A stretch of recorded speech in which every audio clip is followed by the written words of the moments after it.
Nah, seperti yang diinformasikan teman kita ini, yang kaget ternyata Ivoji datang ke rumahnya di daerah Tangerang dengan galbay 500.000. Assalamualaikum warahmatullahi wabarakatuh.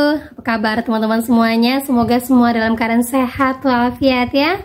Diberikan kesehatan, kelancaran, serta kemudahan dalam segala urusan apapun itu. Makin kuat mental, makin semangat. Amin, amin, ya rabbal alamin. Oke teman-teman, kali ini saya akan membahas tentang 32 pinjol kena ciduk OJK. 11 diantaranya sudah disidang. Nah, apa aja pinjolnya? Kita akan bahas secara tuntas. Tapi sebelumnya saya harapkan kalian semuanya sudah subscribe channel ini, agar channel ini terus berkembang dan dapat memberikan informasi terbaik buat kalian yang galbay. Oke teman-teman, ini dia buat kalian.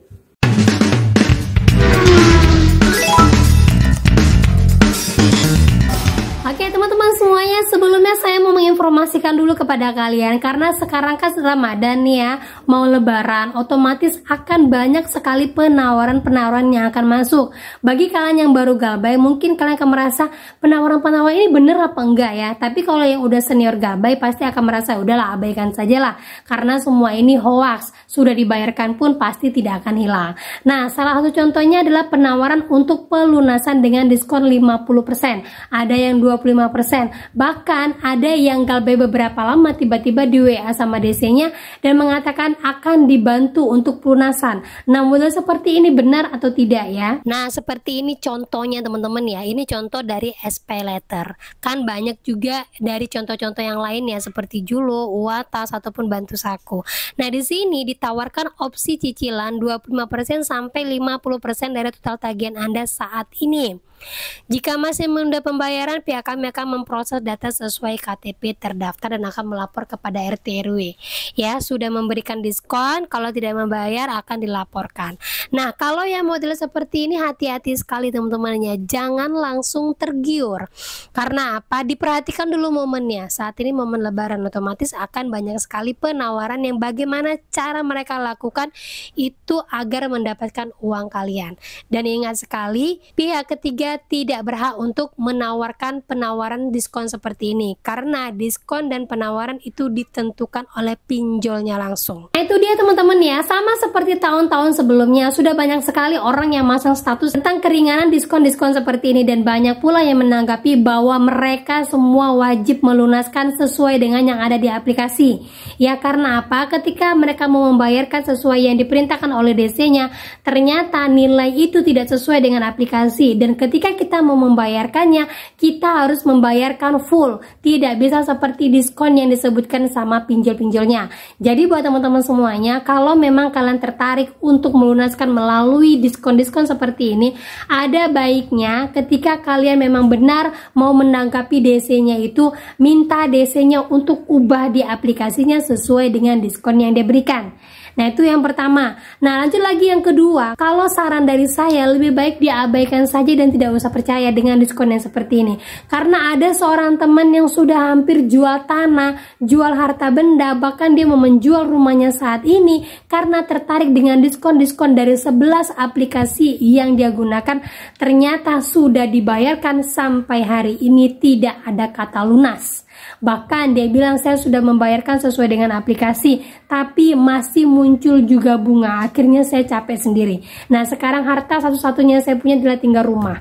Nah, saya sarankan untuk abaikan saja. Kita tahu setiap orang itu ingin melunaskan segala utangnya, tapi pakai logika ketika kita mau melunaskan. Nah, lanjut lagi teman-teman, untuk informasi yang terbaru saat ini di Januari kemarin ya, Januari kemarin mungkin sampai sekarang sudah di awal Maret, ternyata OJK sudah memberikan sanksi kepada 32 pinjol yang terbukti jelas-jelas memeras nasabahnya melalui penagihan DC lapangan atau penagihan DC lapangan yang tidak sesuai dengan prosedur.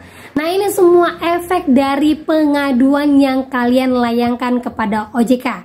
Nah, sanksi yang diberikan OJK saat ini adalah berupa pembatasan usaha. Nah, di sini disebutkan pengenaan sanksi administrasi terdiri dari 3 pembatasan kegiatan usaha, 89 sanksi denda, dan 51 sanksi peringatan tertulis. Nah, untuk pembatasan usaha dan sanksi denda itu banyak terjatuh di pinjol-pinjol atau vintage lending. Nih, pembatasan usaha ini pernah terjadi di Aku Laku teman-teman ya, Aku Laku dan Ada Kami. Jadi kalau saat ini kalian menemukan beberapa pinjol yang mungkin tidak mencairkan limitnya, kemudian kalian diberikan limit tapi ternyata limitnya itu zonk, terus lagi ada beberapa pinjol yang menyatakan bahwa saat ini tidak ada lender yang bisa memberikan pinjaman untuk kalian. Nah, itu terbukti bahwa pinjol-pinjolnya sedang dibatasi usahanya. Kalau model yang seperti ini, ada 3 kemungkinan. Pertama itu diberikan sanksi berupa administrasi, yang kedua pembatasan usaha, yang ketiga adalah pemblokiran.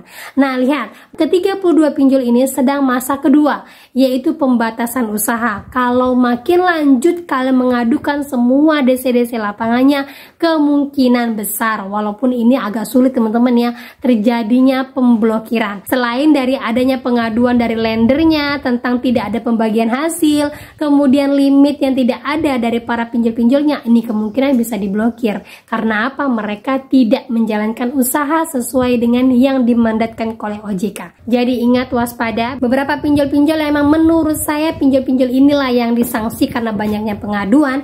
Itu bisa jadi Ada Kami, Shopee, Bantu Saku, Pinjam Yuk, Kredit Fast, Kredivo, atau Kredit Pintar, Aku Laku, Watas, Julo. Kemudian ada beberapa pinjol-pinjol lagi, Bantu Saku, dan banyak lagi pinjol-pinjol yang paling banyak kalian gunakan. Itulah pinjol-pinjol yang saat ini sedang disanksi sama OJK. Nah, untuk sanksi yang kedua, mereka diberikan sanksi berupa denda ratusan juta rupiah.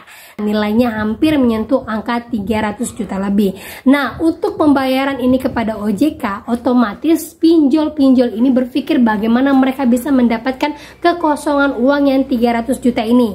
Nah, artinya mereka akan lebih gencar lagi menagih kepada kalian. Contohnya seperti yang saya sebutkan di awal tadi, penawaran diskon yang gila-gilaan, mulai dari 25%, diskon 50%, 75%. Kalau kalian tergiur, otomatis kalian akan membayarkan pinjol itu, tetapi ujung-ujungnya tidak menerima diskon. Nah, itulah yang terjadi kebanyakan teman-teman ya. Kemudian lagi yang mungkin akan dikeluarkan oleh pinjolnya itu adalah penurunan DC lapangan. Banyak saat ini yang menginformasikan bahwa hutang 300.000 saja itu DC-nya datang. Nah, seperti yang diinformasikan teman kita ini, yang kaget ternyata Ivoji datang ke rumahnya di daerah Tangerang dengan galbay 500.000. Nah, DC Ivoji itu ada ya teman-teman. Dulu di tahun 2024 itu rame di daerah Jakarta.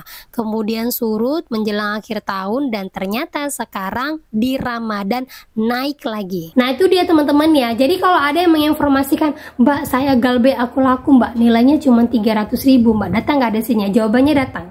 "Mbak, saya galbay Mbak Kredivo, tinggal 100.000 aja, DC-nya datang nggak, Mbak?" Datang. Karena apa? Pinjol-pinjol yang memang terlist ada DC lapangan untuk saat ini 100.000 pun ditungguin sama DC-nya sampai sore. Ini ada yang ngaku seperti ini teman-teman. Jadi buat teman-teman semuanya jangan kaget ya, ini Ramadan, otomatis karena banyaknya pinjol-pinjol yang disanksi sama OJK dan banyaknya pinjol yang dikenakan denda, otomatis mereka akan bekerja 2 kali lipat. Jadi yang perlu kalian lakukan saat ini adalah tetap tenang, jangan panik, jangan buru-buru cari pinjaman. Sampaikan kalau memang Bapak mau nunggu di sini ya tunggu saja, karena saya tidak bisa membayarkan untuk saat ini. Kalau memang ada pun pasti akan saya bayarnya ke aplikasi, bukan ke Bapak. Jadi mau Bapak nunggu sampai pagi pun tetap saya belum bisa bayar. Sampaikan seperti itu, baik-baik ngomongnya ya. Kemudian lagi, mulailah jujur kepada keluarga kalian, terutama kepada suami ataupun kepada istri, keluarga inti, biar nantinya kalian dapat penopangan mental, lebih kuat mental lagi untuk menghadapi teroran para DC yang datang 2 kali lipat untuk saat ini. Buat teman-teman ya. Dan untuk keluarga-keluarga yang ada di rumah, mungkin kalian bisa pelan-pelan menginformasikan bahwa memang ada pinjol yang sedang kalian gunakan saat ini sedang berusaha dibayarkan, ternyata walaupun dicicil DC-nya masih datang. Sampaikan saja, saya masih ada pembayaran, jadi mohon untuk dukungannya. Tetap saya akan bertanggung jawab dengan utang saya, tapi untuk saat ini saya belum bisa membayarkan full. tapi masih ada saya bayarkan sedikit-sedikit. Nah, sampaikan seperti itu teman-teman ya. Jangan khawatir, tetap positive thinking, jangan berpikir yang enggak-enggak dulu yang membuat kalian nantinya tambah stres, apalagi yang masih suka bacain WA DC. Jadi buat yang masih mau lanjut galbay, lanjut saja galbay. Jangan pernah khawatir, jangan pernah berpikir untuk membayarkan atau melunaskan pinjol untuk saat ini. Berpikirlah bagaimana kalian bisa melanjutkan hidup kalian agar nantinya hidup kalian lebih baik lagi. Gitu teman-teman ya. Nah oke, itu dia informasi yang bisa saya sampaikan buat kalian pada hari ini. Semoga informasi ini menjadi mood booster, kalian semakin kuat mental, makin menambah wawasan kalian, dan kalian lebih semangat lagi untuk menjalankan ibadah puasa. Amin amin ya rabbal alamin. Oke teman-teman, kata saya ucapkan Assalamualaikum warahmatullahi wabarakatuh.